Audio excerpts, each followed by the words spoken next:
Assalamualaikum warahmatullahi wabarakatuh. Salam sejahtera untuk kita semua. Kita sama-sama berdoa semoga virus corona ini segera berakhir sehingga proses belajar mengajar bisa kembali dilakukan di sekolah. Pada materi Tikom hari ini kita akan belajar tentang Microsoft Excel sebagai program pengolah angka. Excel memang menjadi program yang sangat penting, bahkan banyak kantor-kantor yang menggunakan program ini sebagai pembukuan di mana kita bisa melihat besarnya keuntungan dan rugi suatu perusahaan. Di dalam dunia pendidikan, kita bisa mengetahui peringkat tertinggi siswa di kelas dengan perhitungan menggunakan Excel. Namun, mungkin banyak orang yang masih belum paham mengenai fungsi dari program Excel ini.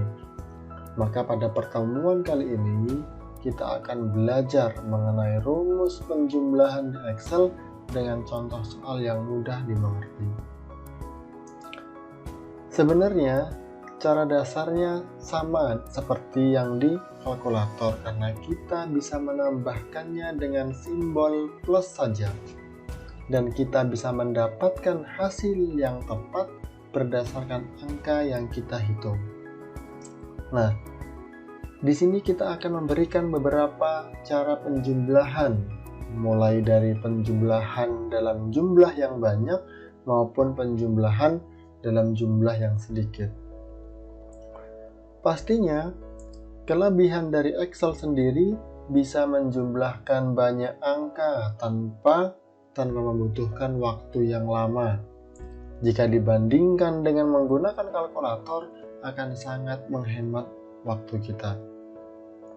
Karena dengan Excel, cukup beberapa detik saja kita bisa mendapatkan hasilnya, namun dengan kalkulator, kita harus menginput angka-angka satu persatu.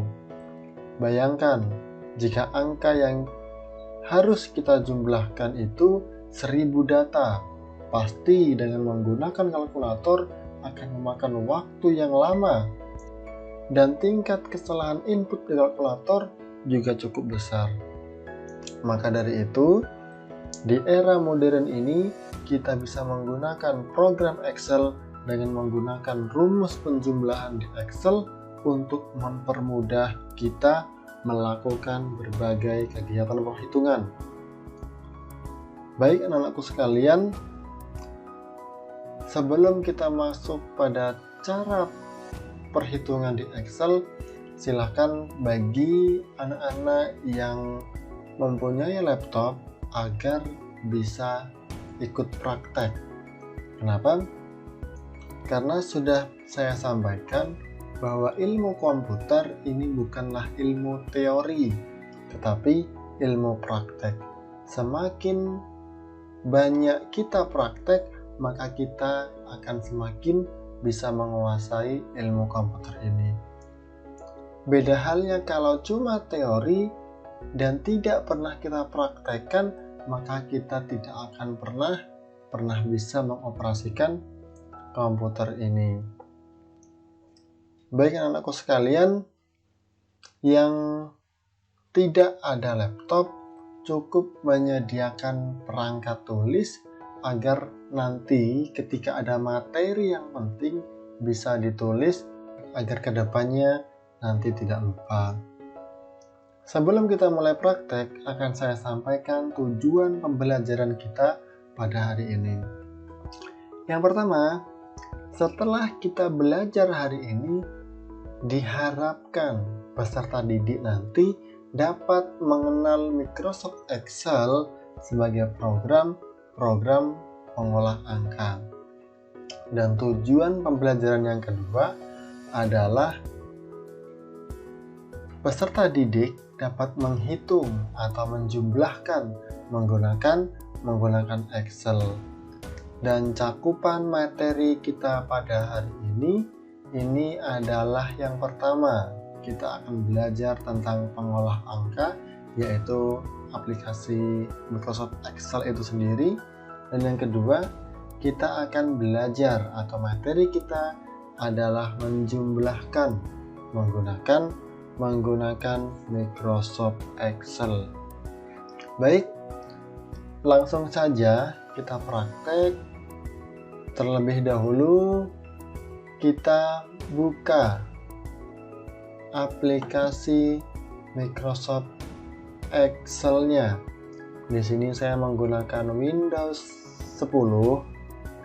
Nah, bisa ditemukan di desktop aplikasi Microsoft Excel, atau bisa kalian temukan di tombol start sini, lalu kemudian kalian scroll ke bawah, cari Microsoft Office. Nah, ini ya.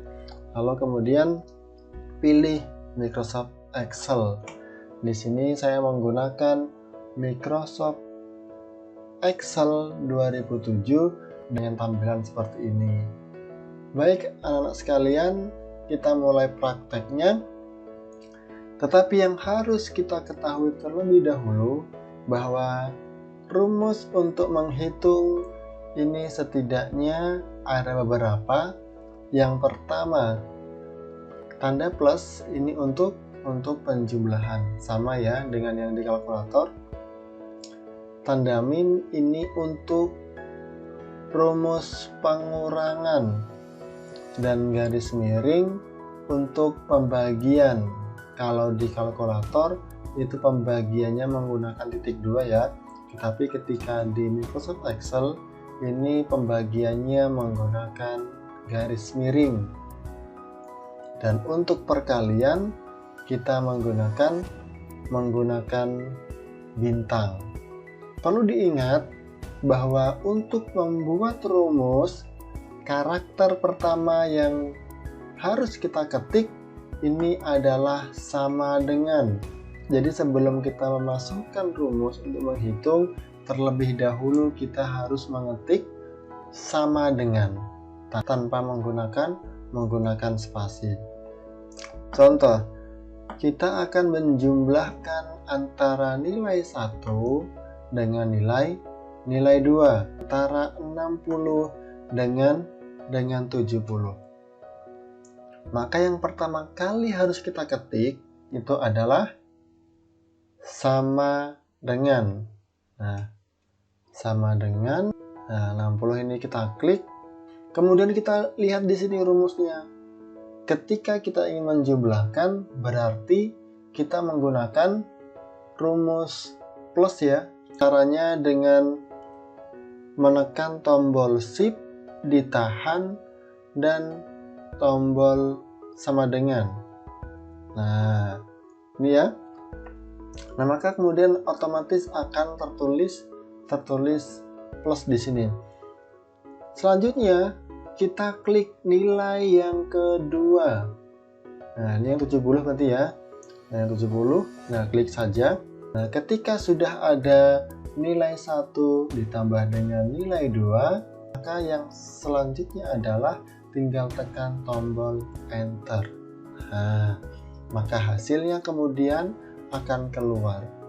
Nilai 160 ditambah dengan nilai 270, maka hasilnya adalah 130. Ketika kita ingin mengganti nilai 60 menjadi 80 misalnya, 80. Nah, maka secara otomatis nanti di sini akan berubah 150. Yang bawahnya nilai 1 antara 1543 ditambah dengan nilai 2 1856, kita jumlahkan menggunakan cara yang sama seperti cara yang di atas. Yang pertama adalah dengan kita tekan tombol sama dengannya, lalu kemudian kita klik nilai 1 yang 1000 ini, kemudian kita tambah dengan nilai 2, kemudian kita tekan enter. Nah, maka otomatis akan terjumlahkan di sini. Kita masuk kepada pengurangan. Kita ingin mengurangi antara nilai 1 dengan nilai yang kedua. Ketika kita ingin menulis rumus, maka kita harus menekan tombol sama dengan terlebih dahulu. Kita klik nilai 1 yang ingin kita hitung, kemudian lihat karena kita pengurangan, maka simbol dari pengurangan adalah strip. Maka selanjutnya tinggal kita klik yang ini, nilai yang kedua, dan tinggal enter lagi. Nah, maka hasilnya akan kelihatan di sini. Yang di bawahnya juga sama caranya. Begitu juga dengan pembagian, sama caranya. Tekan sama dengan dulu, lalu kemudian kita klik yang di sini 200 dengan simbol garis miring karena kita ingin pembagian. Maka kita tekan garis miringnya, lalu kita klik yang 10 karena kita ingin membagi 200 dibagi 10, kita klik lalu kemudian kita enter. Maka hasilnya 200 dibagi 10 hasilnya 20. Begitu juga dengan perkalian. Kita tekan sama dengan dulu, lalu kita kalikan antara nilai 160 dikali dengan 8, maka hasilnya 480. Demikian materi yang bisa saya sampaikan. Mohon maaf atas segala tutur kata yang kurang berkenan, atas penjelasan yang kurang dimengerti. Dan apabila ada hal-hal yang ingin ditanyakan, silahkan kalian tanyakan melalui nomor WhatsApp di 0812 5764 7302. Saya akhiri. Wassalamualaikum warahmatullahi wabarakatuh.